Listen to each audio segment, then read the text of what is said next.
দুই কদমে চুমু খাবো, দুই কদমে চুমু খাবো, চরণ ধুলি মাখবো গায়, পাইলে নিরালায় গো নবী, পাইলে নিরালায়। কোরআন হাদিসে নাই।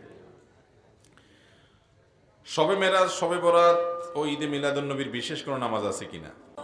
আজকের এই বিষয়টি নিয়ে আলোচনা করবেন প্রখ্যাত আলেমে দ্বীন শেখ আহমদুল্লাহ। চলুন বিষয়টি দেখে আসি। কোরআন হাদিসে নাই। শবে মেরাজ, শবে বরাত ও ঈদে মিলাদুন্নবীর বিশেষ কোনো নামাজ আছে কিনা? ভাই, ঈদে মিলাদুন্নবী তো ইসলামে নাই, নামাজ হবে কোত্থেকে?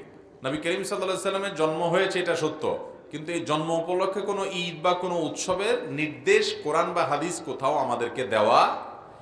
একজন মুসলমানের আদেশ নিষেধ পাওয়ার জায়গা কোনটা? কোরআন এবং হাদিস। কোরআন এবং হাদিসে কোন একটা জাল হাদিসেও নবী করিম সাল্লাল্লাহু আলাইহি সাল্লামের জন্মের দিনটাকে উৎসব হিসাবে উদযাপনের কোনো নির্দেশনা বিলকুল। আরে ভাই, জন্মদিবস উদযাপন এটা তো পেগানদের কাজ। অগ্নি পূজক, প্রকৃতি পূজারী আছে অনেকে, তাদের কাজ।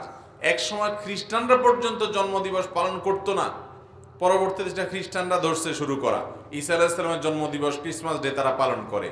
এদের দেখা দেখে মুসলমানরা চিন্তা করছে তাহলে আমরাও আমাদের নবীর মহব্বত প্রকাশ করি। যারা করে তারা মহব্বতেই করেন, তারা নবী সাল্লাল্লাহু আলাইহি ওয়াসাল্লামকে ভালোবেসেই করেন। অথচ নবী সাল্লাল্লাহু আলাইহি ওয়াসাল্লাম ইহুদি খ্রিস্টানদের অনুসরণ করতে নিষেধ করেছেন। আমরা সেই কাজই করছি।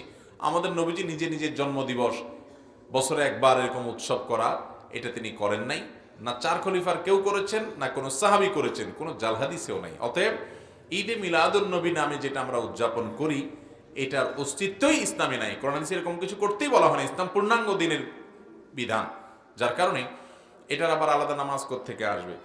এরপরে আসেন শবে মেরাজ।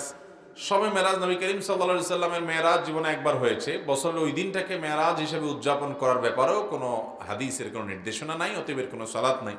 শবে বরাত, শাবানের মধ্যরাত, এই রাতের ফজিলত বিভিন্ন হাদিস দ্বারায়, অনেকগুলো হাদিস এর বর্ণনা থেকে এই রাতের ফজিলত বোঝা যায় যে আল্লাহ তাআলা মানুষকে সাধারণ ক্ষমা ঘোষণা করেন, হিংসুক ছাড়া, মুশরিক ছাড়া। মুশরিক এবং হিংসুক ছাড়া বাকি লোকদেরকে আল্লাহ তাআলা ক্ষমা করেন। এরকম বিভিন্ন বর্ণনা দ্বারা এই রাতের ফজিলত মোটের উপরে প্রমাণ পাওয়া যায়। তবে এটাকে আমরা আবার যতটা গুরুত্বের সাথে ইবাদত বন্দিগির জন্য নির্দিষ্ট করে ফেলি, এমনকি শবে বরাতের বিশেষ ইবাদত, বিশেষ নামাজ আছে এত রাকাত, এভাবে এরকম কোনো বর্ণনা কোরআন হাদিসে কোথাও আসেনি। আল্লাহ তাআলা আমাদেরকে কোরআন হাদিসের অনুসরণ করার তৌফিক দান করুন। কেরাত শুদ্ধ হলে প্যান্ট শার্ট নিয়ে ইমামতি করা যাবে কিনা?